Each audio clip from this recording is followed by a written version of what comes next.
अगर आप लोग हमारे चैनल पर नए हैं तो प्लीज़ चैनल को सब्सक्राइब करो और ऐसे कार्टून वीडियो देखने के लिए बेल आइकन को ऑन करो। जादुई चॉकलेट गांव में गरीबों की होली। होली है भाई होली है, बुरा न मानो होली है, रंग बिरंगी होली है, होली है भाई होली है। राजू हाथ में गुब्बारे लिए अपने जादुई चॉकलेट घर के आंगन में लोगों को बांट जो रहा था। तभी सीताराम काका को गुजरते देखकर सारे बच्चे गुब्बारे फोड़ देते हैं। अरे ये बच्चन भी बड़े बदमाश है, हमारी सफेद धोती को रंग डाला। रुक जाओ समन, अभी तुम्हारी अम्मा को शिकायत लगाते हैं। राजू, कान्हा, पिंकी, गोलू, चलो भागो। सारे बच्चे अपने चॉकलेट घर के अंदर चले जाते हैं, जहाँ कान्हा की माँ फुलवा फगुआ के गीत गाते हुए गुजिया मालपुए बना रही थी। होली आई रे कन्हाई, रंग बरसे सुना दे जरा बांसुरी, होली आई रे होली आई रे। अरे कान्हा आ गया मेरा लल्ला होली खेलकर। ये ले गर्मा गर्म खोए वाली गुजिया बनाई है, खा तुझको भाती है ना गुजिया? खोए की गुजिया बनी देखकर कान्हा खुशी से फूले नहीं समाता। अरे वाह माँ, तुमने मेरे मनपसंद का पकवान बनाया है, आज तो मैं ढेर सारी गुजिया खाऊंगा। मगर माँ, मैंने चॉकलेट वाली गुजिया बनाने को बोला था, तो वो तो बना दो। अरे लल्ला, ऐसे मुंह क्यों फुला रहा है, अभी बना देती हूँ। तभी पड़ोसन दुलारी उसके यहाँ होली का बयाना बांटने आती है। अरे फुलवा, ये ले दूध पुआ और ठेकुआ बनाया है, ये ले। अरे आओ दुलारी काकी, होली की ढेरों बधाई हो, तुझको भी होली की बधाई हो। क्या बात है दुलारी काकी, आपकी चॉकलेट वाली साड़ी तो बड़ी डिजाइनदार है, आज तो आप 16 साल की जवान लग रही हो। ये सुनते ही 50-55 साल की दुलारी लजा जाती है। हाँ, हद पगली। अरे मगर तूने चॉकलेट घर के अंदर चूल्हा क्यों जलाया है? बाहर आंगन में चूल्हा रखकर पकवान छान लेती, कहीं घर पिघल गया तो। अरे दुलारी काकी, निश्चिंत रहिए, चूल्हे की आंच से हमारा घर नहीं पिघलेगा। हमारा गांव जादुई चॉकलेट गांव है। तभी चॉकलेट की दीवारों में दो बड़ी बड़ी आंखें और मुंह बन जाता है और एक आवाज होती है। प्यारी समझ गई। वैसे तो आप सभी ने दीवारों के कान होते हैं मुहावरा सुना होगा, मगर ये कैसा जादुई अनोखा चॉकलेट गांव था जहाँ पर पेड़ पौधे जमीन सड़क घर सब कुछ चॉकलेट के बने हुए थे, जो धूप या आंच लगने से पिघल भी नहीं रहे थे। क्या जादुई चॉकलेट गांव के खुशहाल निवासियों का गुजरा हुआ कल भी इतना ही खुशहाल था? आइए देखते हैं। यहाँ सारे गरीब मजदूर चॉकलेट फैक्ट्री में काम कर रहे होते हैं। तभी फैक्ट्री का मक्कार मालिक चमन लाल आकर उन पर चिल्लाने लगता है। अरे ओ हराम खोरो, जरा जल्दी जल्दी हाथ चलाओ, ऐसे कछुए की तरह चलाने से काम नहीं चलेगा। चॉकलेट ही तो बना रहे हैं सेठ जी, खाली थोड़े बैठे हैं। ये सुनते ही घमंड में चोर चमन लाल भड़कते हुए राकेश पर बरस जाता है। अरे ओ गरीब भूखे नंगे, तो क्या मेरा बाबूजी लग रहा है जो मुझको तेवर दिखा रहा है, हैं? भूल मत के तेरे घर की रोटी मुझसे चलती है, अभी धक्का मार कर निकाल दिया ना तो दाने दाने के लाले पड़ जाएंगे। तभी बूढ़ा सीताराम राकेश के दबाव में बोलता है। अरे मालिक, इससे गलती हो गई, माफ कर दीजिए। अरे समझा दे इसको सीताराम, मुझको गर्मी न दिखाए। इतना बोलकर चमन लाल दूसरे मजदूरों के पास बढ़ जाता है। राकेश, तू क्यों बात बात पर मुंहजोरी करने लगता है? अरे मैं क्या करूं सीताराम काका, जब देखो ये चमन लाल हम गरीब मजदूरों पर दाना पानी लेकर चढ़ जाता है। अरे सारा दिन हम 100-200 रुपए की दिहाड़ी के चक्कर में चॉकलेट फैक्ट्री में हड्डियां तोड़ते हैं। कभी कभी जी करता है काम छोड़ दो यहाँ से। राकेश, ठंडे दिमाग से सोच, काम छोड़ देगा तो बाल परिवार को खिलाएगा क्या? थोड़े दिनों में होली का त्योहार है और हमारे बिलासपुर गांव में कोई उद्योग रोजगार भी तो नहीं है। यही तो रोना है लखन भैया, हमारे गरीब गांव का भाग्य कब बदलेगा? कब तक हमें इस चमन लाल की चॉकलेट फैक्ट्री में गुलामी करनी पड़ेगी? दरअसल बिलासपुर गांव आज भी पूरी तरह पिछड़ा हुआ था। कच्ची टूटी फूटी सड़क और फूस के झोपड़े में गरीबों के परिवार बसे थे।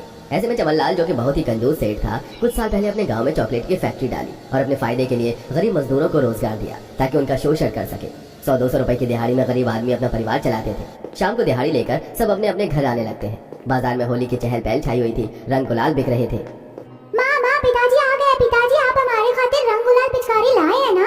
और मेरे लिए घाघरा चोली लाए हैं ना? पिताजी, मैं इस बार होली में राधा बनूंगी। मीठी और राजू के मन में उम्मीद लगी देखकर राकेश लाचार भाव से सरला को थोड़े बहुत राशन का थैला पकड़ाता है। ये लो सरला, थोड़ा आटा दाल लाया हूँ, खाना पका दो। जी अच्छा। सभी के पति दिन भर मजदूरी की दिहाड़ी से जो थोड़ा बहुत राशन लाते, तब कहीं सांझ ढले जाकर सबके घर आंगन में चूल्हा जलता। तभी सिर पर मिट्टी के खेत खिलौने की टोकरी लिए 70 साल की बूढ़ी पर्वतिया आती है। खिलौने ले लो खिलौने, मिट्टी के खेल खिलौने, सुंदर सुंदर खेल खिलौने। अरे वाह, ये सौंधी सौंधी रोटी की खुशबू किसके अंगने से आ रही है?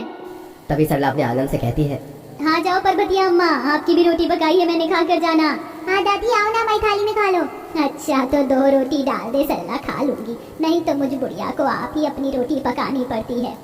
बुढ़िया वही बैठकर खा लेती है और बदले में मीठी को मिट्टी की गुड़िया देती है। ये ले मीठी, ये गुड़िया तेरी लिए। तेरी माँ मुझको रोज रोज रोटी खिलाकर कर्ज चढ़ा देती है, जिसे मैं चुका तो पाती नहीं। अरे अम्मा, ऐसा मत कहो, ऐसा समझो आप अपने भाग्य की रोटी खा रही हो।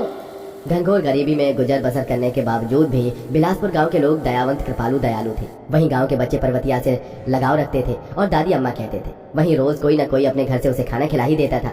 देखते ही देखते होली पास आ जाती है। अम्मा बापू 2 दिन बाद होली है, हमारे घर में पुए पूरी नहीं बनेंगे क्या? और मुझको नए कपड़े पिचकारी भी चाहिए। हाँ हाँ कान्हा, मैं तुझको सब दिलाऊंगा। अजी आज मालिक से थोड़ी पगार मांग लेना, कहीं ऐसा ना हो पिछले बरस की तरह इस बरस की होली पर भी कान्हा का मन टूट जाए। सारे मर्दाने चॉकलेट की फैक्ट्री में काम करते हैं और एक साथ बोलते हैं, सेठ 2 दिन बाद होली है, थोड़े पैसे दे दो। बाल बच्चे पकवान खाने के जिद पर अड़ गए हैं, मानेंगे नहीं। तभी चमन लाल बात चुपड़ते हुए बोलता है, अरे कर दी ना तुम लोगों ने छोटी बात। अरे क्या वही सस्ती सी गुजिया मालपुआ खिलाओगे अपने बच्चों को? तुम भी क्या याद रखोगे कि तुम्हारा मालिक कितना दिलदार है। इस बार तुम लोग अपने बच्चों को ये महंगी चॉकलेट खिलाओ। ले जाओ, हैप्पी होली। सेठ सबको चॉकलेट भरकर दे देता है, जिससे कोई कुछ नहीं बोल पाता। वहीं सबके बच्चे चाव से उस चॉकलेट को खाते हैं, लेकिन उसमें मिलावट होने के चलते कान्हा खून की उल्टी करने लगता है। अम्मा मुझको कलेजे में दर्द हो रहा है। कहते कहते कान्हा बेहोश हो जाता है, उसकी सांस भी रुक जाती है। कान्हा उठ ना लल्ला। लखन उसे गोद में लेकर वैद्य जी के पास लेके जाता है। वहीं गांव के अंदर से 2-4 और बच्चों की मौत हो जाती है। पूरे गांव में होली के त्योहार के बीच मातम छा जाता है। वैद्य जी मेरे बेटे को क्या हो गया? देखो, आप सबके बच्चों ने जहरीली मिठाई खाई है, इसलिए उनकी मौत हो गई। सारे गांव वाले भड़कते हुए सेठ के पास आते हैं। ठगी लालची इंसान, तेरे चलते हमारे बच्चे मर गए। अरे हमारा खून चूसना काफी नहीं था क्या तुझको? अरे ओ बावले, दूर हट मुझसे।